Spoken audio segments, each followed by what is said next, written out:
Artificial intelligence is making rapid strides. There's talk of a new evolution that could fundamentally change life on our planet. Artificial intelligence has the potential to revolutionize every aspect of daily life: work, mobility, medicine, the economy, and communication. But will AI really make medicine better and doctors superfluous? When will self-driving cars hit our roads? Will intelligent robots usurp our jobs?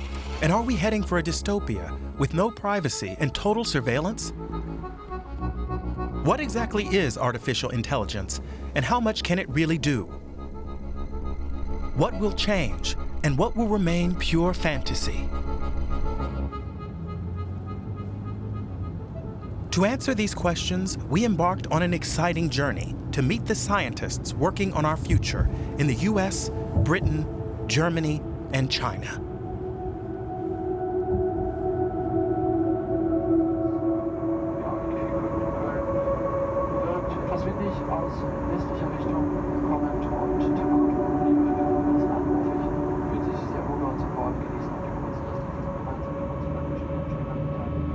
Our first stop, Silicon Valley in California. Apple, Google, and Facebook all have their headquarters here. It's the epicenter of the digital revolution. The tech industry has changed the face of the San Francisco Bay Area. New startup companies launch every day. Rents have exploded, and artificial intelligence is the buzzword. A new type of supermarket recently opened its doors here. Amazon Go. All you need here is an app. Since you have an Amazon account already, please take it. Hold your mobile phone to the scanner, and you're in.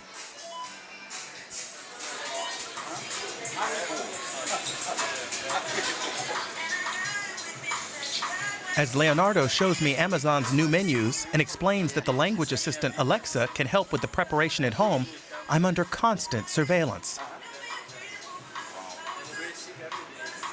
Which shelf do I stop at? Which products am I interested in? On the ceiling, sensors and cameras. Intelligent image recognition captures my every move. What do I take off the shelf? What do I put back? And what do I take with me? This branch is still in its test phase, but Amazon plans to open 50 such grocery stores this year alone. The end of the sales assistant. Just walk out. No more standing in line. No cashiers. I feel a bit like a shoplifter as I leave. Comfort at the cost of privacy. My receipt.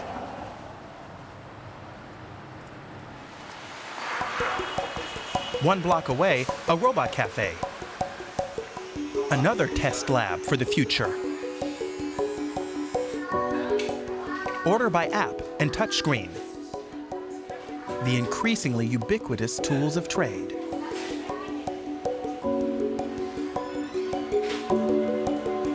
My first ever cup of coffee served by a robot.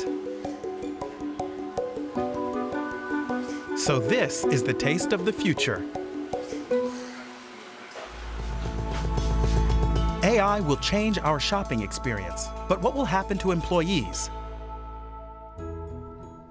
Stanford University is at the forefront of global AI research with an annual budget of $6.5 billion.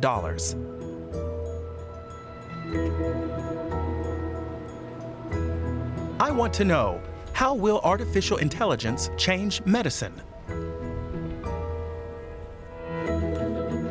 Researchers here have developed an artificial intelligence algorithm that can screen X-rays for certain diseases. Computer scientist Pranav Rajpurkar shows me how easy it is to use.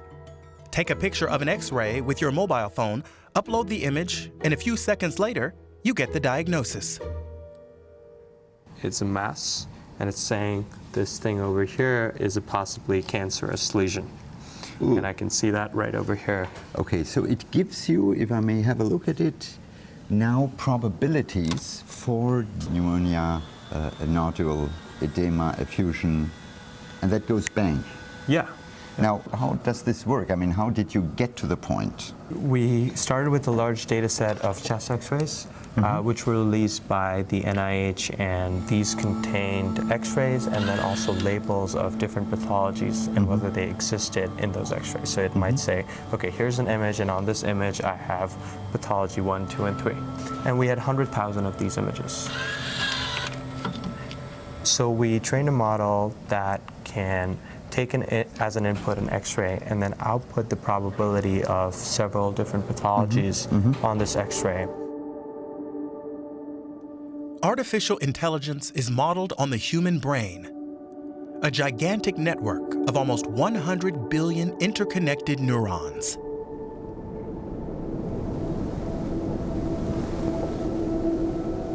Put in very simple terms, this is how a brain cell works.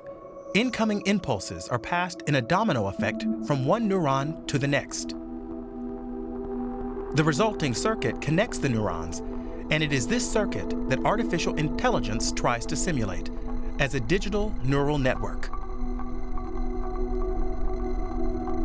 Like our brains, the network can learn how to identify tuberculosis, for instance. First, the network needs to be trained or taught. X-rays of tuberculosis patients are fed to the system.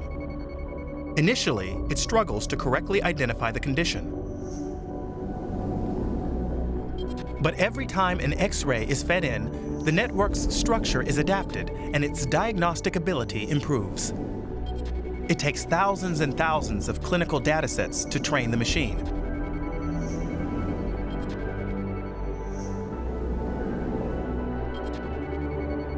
Only after the network is optimized in this way can it correctly identify an unknown X-ray.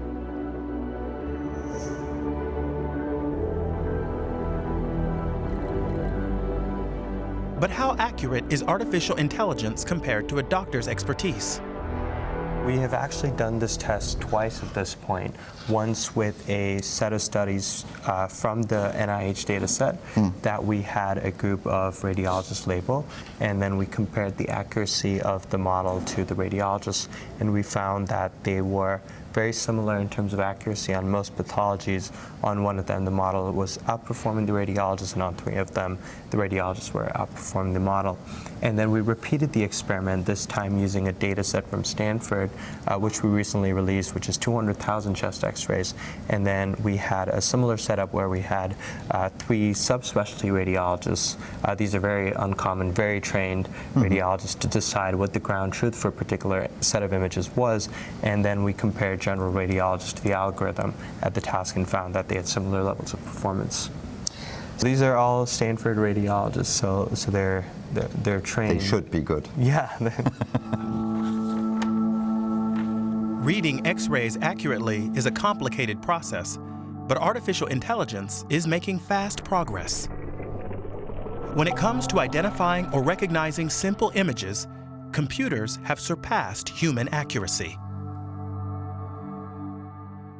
Now, if I look at your picture, it's always probabilities. So there are cases where the machine is not really sure. What would be sort of a clear decision to say, okay, this is, I don't know, pneumonia or something else? Yeah, I think it's good to talk in terms of probabilities, because probabilities also give a sense of the algorithm, the model's uncertainty on that particular problem.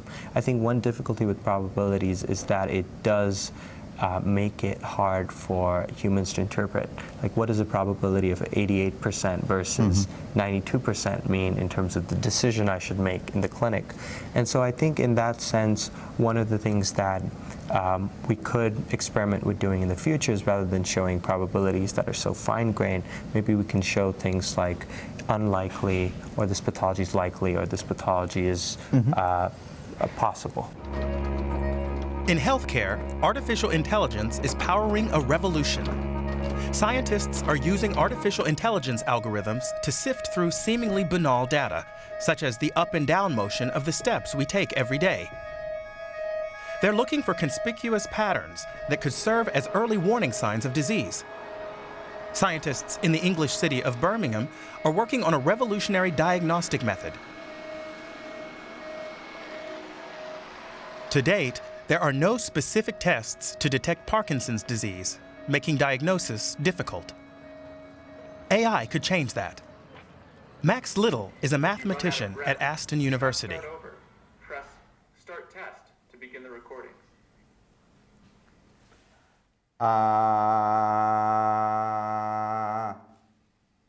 Very good. Voice changes can be an early indicator of Parkinson's. Max and his team collected thousands of vocal recordings and fed them to an algorithm they developed, which learned to detect differences in voice patterns between people with and without the condition. In a lab-based study of the recordings, the algorithm was able to correctly identify a Parkinson's diagnosis nearly 99% of the time. Max Little's work is an example of the far-reaching changes AI is bringing to the field of medicine. It's no longer just doctors who are using artificial intelligence to develop new diagnostic methods, but data scientists, programmers, and mathematicians like Max.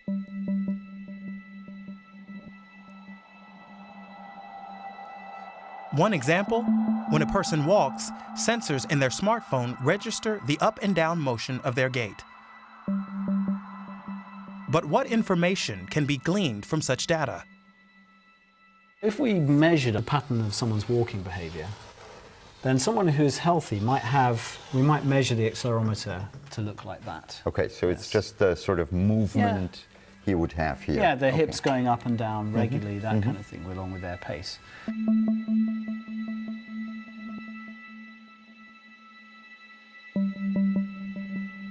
But if you looked at somebody with Parkinson's disease, they may have these small steps like this, and they may be irregular, or they may have patterns like that, or they may even freeze and stop like that. So you can see that there's a difference. There's a difference. So you can also now train an algorithm, for instance, to pick out features like what is the distance between the time distance between these peaks, and it could also do the same with this, and it would be able to do that very precisely. And by doing so, we may be able to measure, for instance, that here there's large variability between these.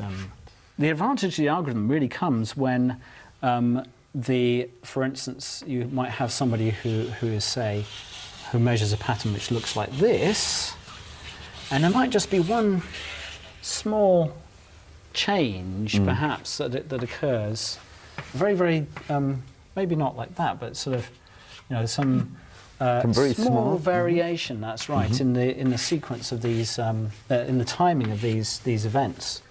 Even to a professional eye, because they don't have the level of precision, they may not be able to detect that this is outside of the normal range of variation. But of course, an algorithm connected to a high precision sensor will be able to determine that difference. And in this case, this person here may in fact have a precursor symptom of the disease. So this would mean that this person, with the help of an algorithm, could be diagnosed as having Parkinson, whereas the doctor himself would miss him out. That could, for the first time, make it possible to detect precursor symptoms of Parkinson's and enable early intervention. But what else does the data on our smartphones reveal? Right now, you have already apps tracking your so-called activity. Yeah. So in fact, the data might be already there. Well, the data potentially could be there, that's right, but there are ethics about whether we collect that kind of data and use it for these sorts of purposes. Clearly, we can't just collect this data and start diagnosing people. We should not. We should not, no, absolutely not. But we could. We could, but we really wouldn't want to. There are very good reasons not to do it. And there may be good reasons for doing it as well, but that's the kind of thing that needs to be worked through in a proper, regulated setting.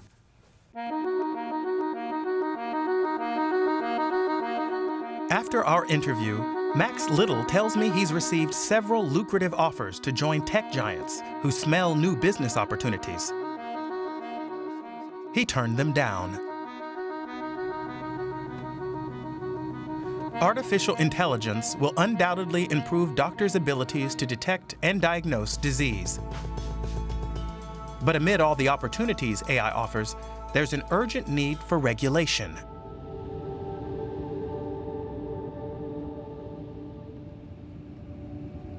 We're on our way to China, a country that has experienced breathtaking change in recent years.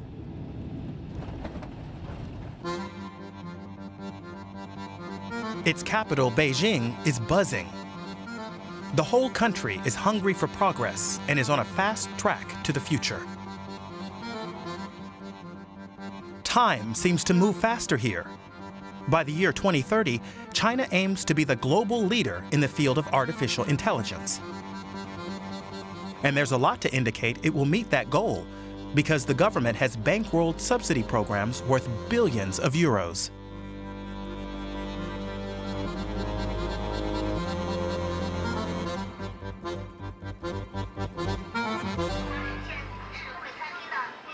These robots aren't assembling cars, they're the big attraction in Beijing's latest smart restaurant.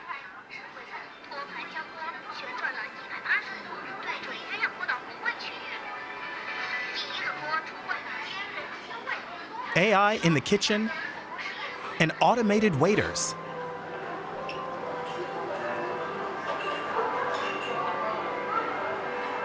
I have a meeting here with the design researcher Gesche Just. A former internet ambassador for the German government, she's currently spending a research semester at Tongji University in Shanghai.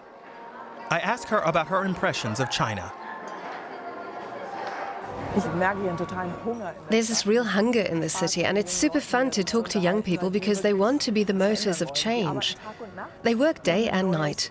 They have a new work-life balance model. It's called 996. I thought, what do you mean 996? And they said, we work from 9 a.m. to 9 p.m. 6 days a week. That's the better model now, because they used to just work non-stop. But no one's stopping. No one's hitting the brakes. They work like crazy because they want to bring about change. This restaurant cost $20 million, just the one restaurant. They've invested this huge sum to digitize the entire operation. They aren't just robots serving the food, the whole kitchen is digitized. Refrigeration is monitored, supply chains are monitored, there are dashboards for everything. Everything is connected here, where they're testing what works and which aspects can be implemented in other restaurants of this chain. That's the idea here, to just try things and to think big. Hello.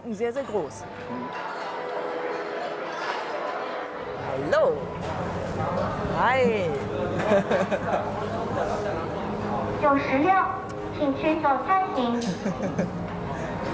So I'll just help myself, if I may. Super. 你好，你谢谢。谢谢。 But what about privacy? There's seen to be a trade-off between security and privacy. You often hear how AI has increased public safety, for instance, that the ubiquitous surveillance cameras have dramatically increased the crime-solving rate. It's hard for us to relate to because privacy and personal rights are so important for Germans. But here there's a different tradition and take on the issue.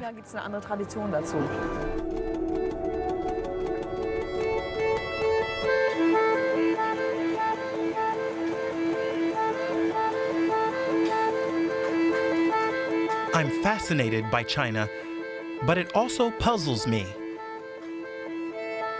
How can they be reconciled? The high civilization of ancient China and the modern industrial state, with surveillance cameras everywhere.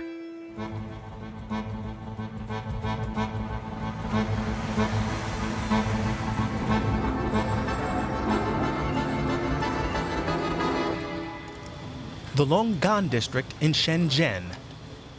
In the heart of China's booming economic region, north of Hong Kong, we visit the Smart City Control Center. A giant monitor displays the data of the entire district in real time. Numbers of new residents by neighborhood to planned schools, water supply levels, power outages. All this information is collected, compiled, and evaluated using artificial intelligence. The Showcase project was developed with Chinese tech giant Huawei. Chief Engineer Chen Bangtai tells me the city now operates more efficiently.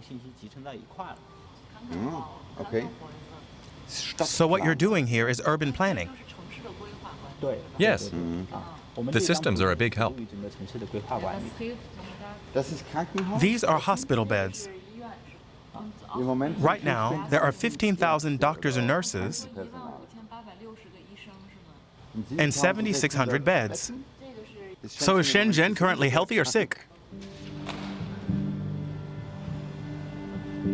A smart surveillance system scans the entire city.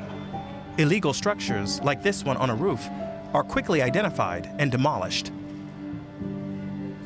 To me, some of this feels like the backdrop to a science fiction movie. Employees with live streaming body cams inspect side streets. This is total surveillance.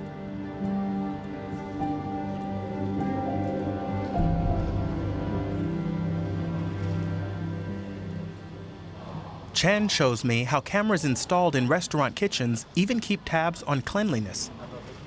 But doesn't the chef mind being monitored all the time? The system logs all the people who view the images. Anyone who looks at them without permission is punished. Total transparency for the purpose of progress. Chen says residents of Longgang District approve. Jaywalking is not allowed, and offenders are immediately identified. Look here. You jaywalk once, and right away your social credit score drops.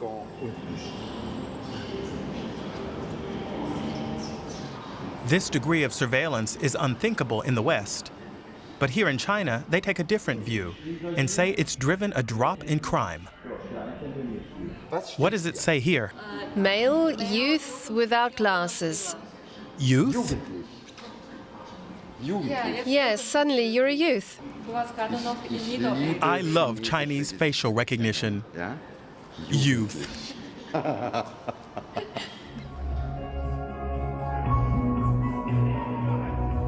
transparent society in the interest of efficiency.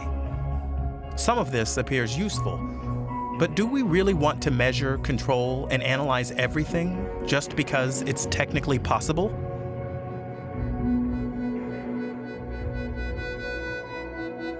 Won't that inevitably lead us down a road to data dictatorship?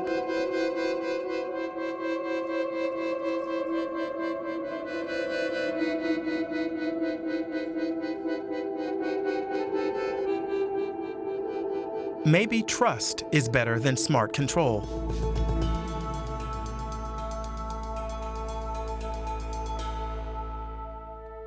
Silicon Valley, a synonym for innovation and unlimited freedom.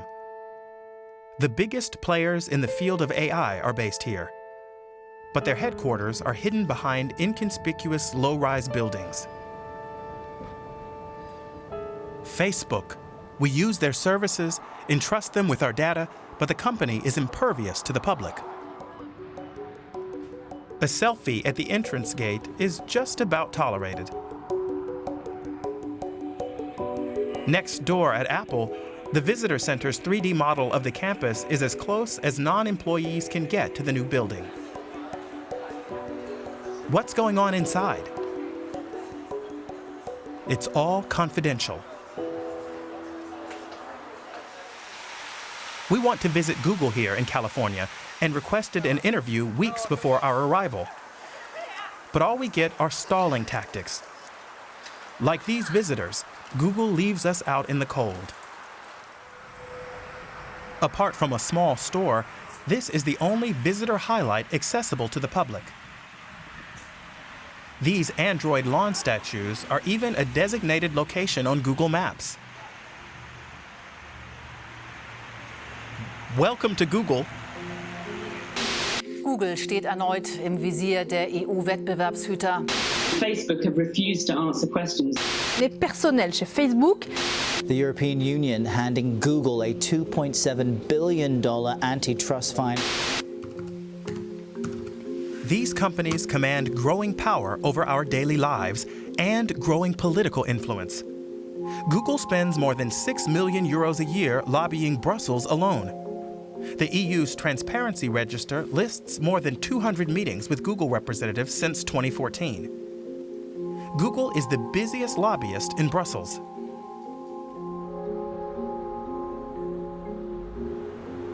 We finally get our interview, not in California, but in Munich, Germany, with one of the longest-serving employees, Jens Redmer. How important is AI for Google?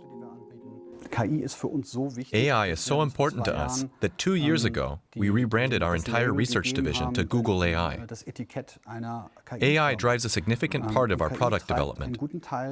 AI, above all, drives a significant part of our efforts to improve the quality of our products. Take machine translation. Through the use of machine algorithms, we've seen faster progress over the last 2 years than we did over the entire previous decade. Society will undoubtedly be propelled forward by the implementation of these services and the use of AI in the years to come. What's key is that it's done responsibly, under the principles of transparency. We need to explain how things work, why they are needed, where people's data goes, how they can control it, how they can delete it, if they want to delete it or forward it. The user must have control. But what about technologies like Google Home, the smart microphone sitting in people's living rooms? Google Home isn't eavesdropping. There's a small chip on the device that listens out for the so-called hot word. It's waiting for the command, OK Google, or Hey Google, and only then is the microphone switched on to send a voice command or search request to the internet, the Google server. It then presents the result.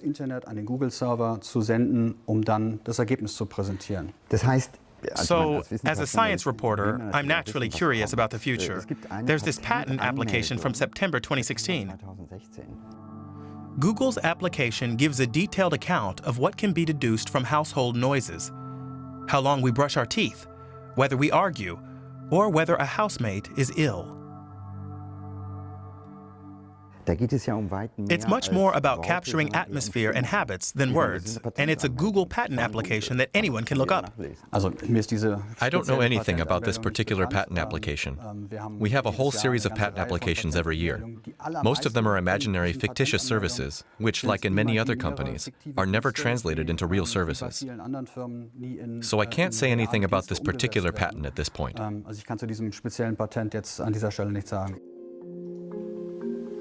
Patents for imaginary, fictitious services? Google's EU lobbying activities, at least, are unarguably real. How much does Google intervene in the EU? I think the more important question is the one that lies between the lines. Namely, how ethically does a company deal with product development? And we have set our own rules according to principles that guide our own actions, research and product development that also guides our business decisions.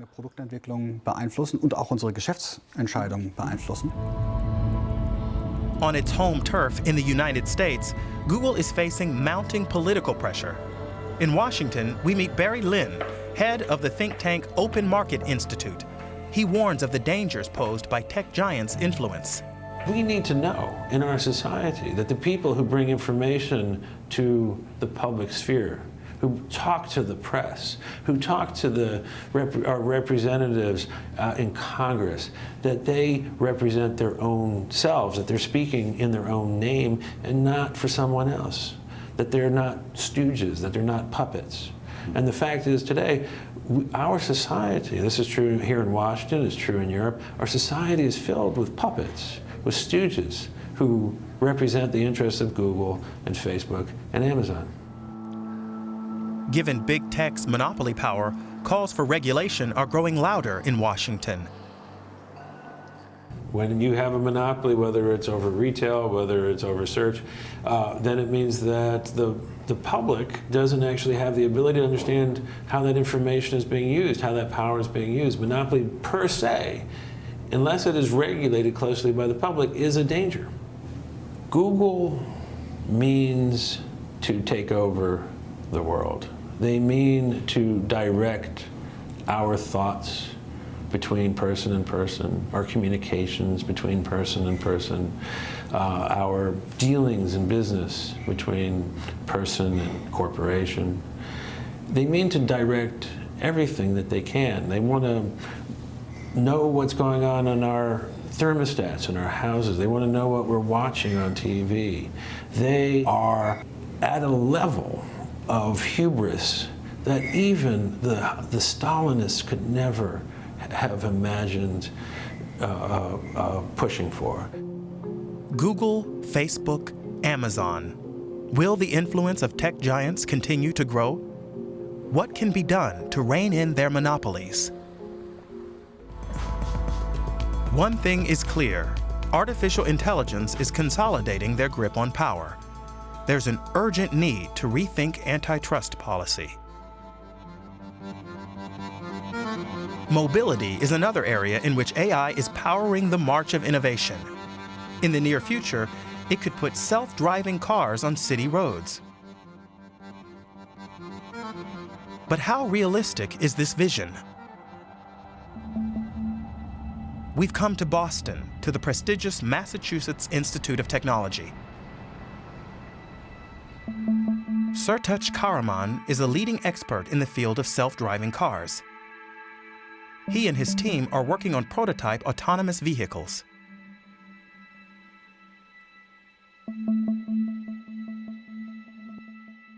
I think that we've nailed a couple items with computers and machines. One is all of this mapping and localization, all that technology works super well. Computers can know where they are within centimeter, maybe sometimes even millimeter precision, way more than what is required to drive. Computers are now able to look around and understand where everybody else is. But that's not what's required for driving. What's really required is to understand what's going to happen next. In the next 3 seconds, 5 seconds, next minutes, maybe even sometimes next hour. And so that's the key missing piece. And I think the problem there is that right now, it's very hard for you to describe to me how you understand whether or not a person is going to use the sidewalk or is going to use the crosswalk and cross the street. Sometimes you look at the face of a person and that facial impression gives them away and you will slow down. Sometimes not. They may be looking at the same direction, they may be standing in the same location, it's just a little face impression, maybe just the way they stand. And unfortunately, that kind of intuition, gut feeling, and so on, is very hard for us to program into the computers. It works in a simple lab environment, but in real-life settings, the algorithms are still totally out of their depth. Not that that bothers advertisers.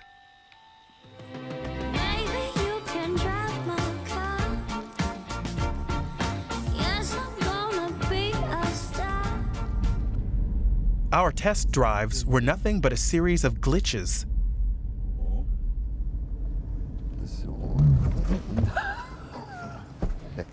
An inexplicable emergency stop, and another one on the second attempt.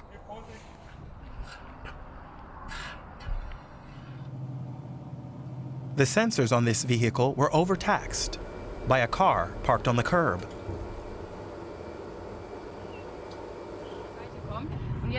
And here, this smart car overlooked a car veering into our lane.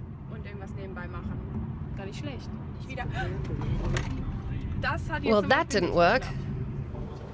Talking to the MIT engineers, it becomes clear that to build a self-driving car, developers need to meet a massive scale of technical requirements. What I think about fully autonomous cars is that I will be very surprised if it happens in less than 10 years.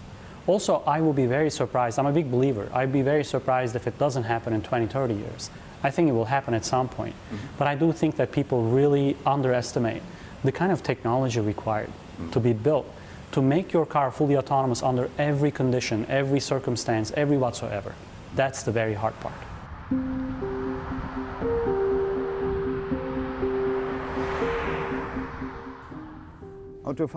Driving is not as trivial a process as you might think. And that's because you constantly have to watch what's going on around you. Cyclists, pedestrians, sometimes you have to second guess. Does this guy want to cross the road or not? It's hard to imagine all that being calculated automatically.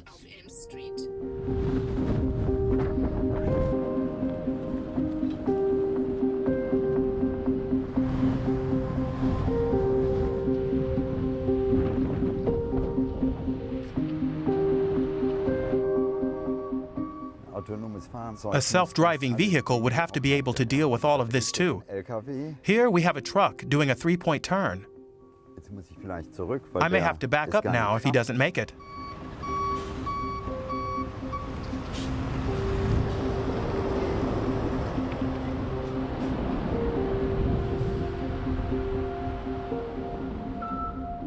Does she want to cross the road or not? Some people don't even wait.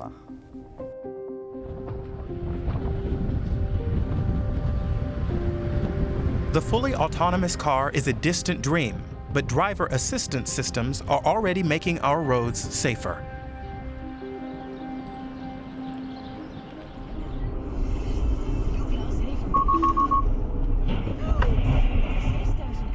An accident filmed from a car equipped with emergency brake assist. The sequence of events can be assessed in slow motion. The red vehicle ahead overlooks the upcoming traffic jam. No brake lights appear, but the distance sensor in this car registers the jam, brakes, and prevents a further collision. But which principles should guide decisions made by technology in an accident situation? In recent years, MIT's Media Lab has been addressing the ethical questions raised by artificial intelligence. What moral compass should future smart devices refer to?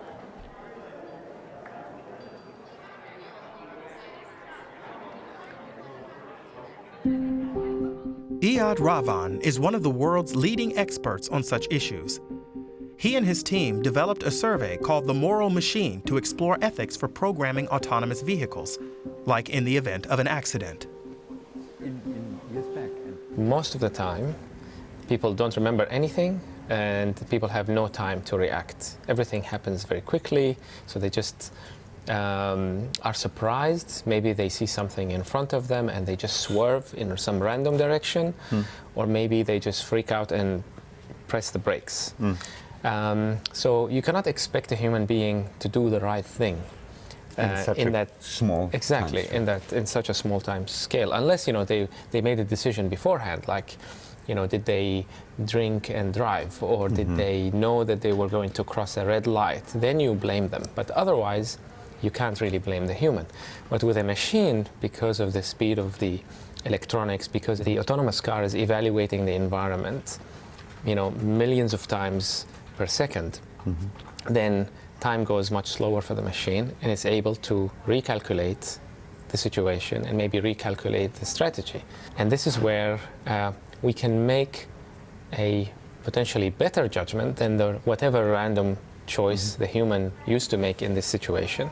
Now, what is better, though, is a very interesting question, and it's not obvious. And let's see a case where we have people versus people. So now we have the vehicle has two people inside of it. Okay. And it's going to either swerve and hit the barrier, so the people will die in the car, or the car will go straight and kill the pedestrians. The pedestrians who are crossing illegally, but they're also women. And these the people in the car are males. So now it gets very complicated very quickly. Should you prioritize women over men, or should everybody be the same? Should you prioritize pedestrian over passenger or not? Should you take into account the fact that people are crossing illegally in this case? Okay. So as you can see, once you have multiple dimensions, it becomes not obvious what the right thing to do is. A or B? Who should die? The elderly lady crossing on red? Or the child in the self-driving car? What choice should the algorithm make? Iyad's online survey presents respondents with various scenarios, each with its own unique dilemma. Respondents are then asked to choose how they would want an algorithm to decide. So as a result, we have 40 million decisions, and they're still counting, from people all over the world. And it enables us to start analyzing what do people agree on, but also how do they differ.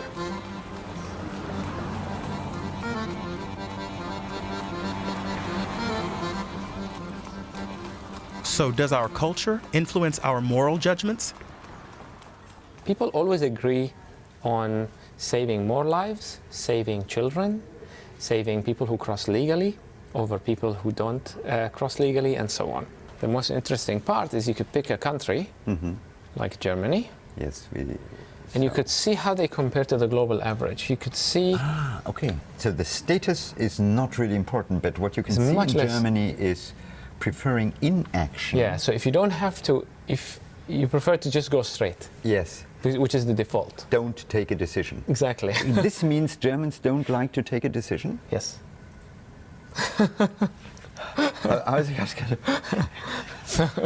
Germans don't like, also Augen zu und durch, you say. Close your eyes and go. And just go.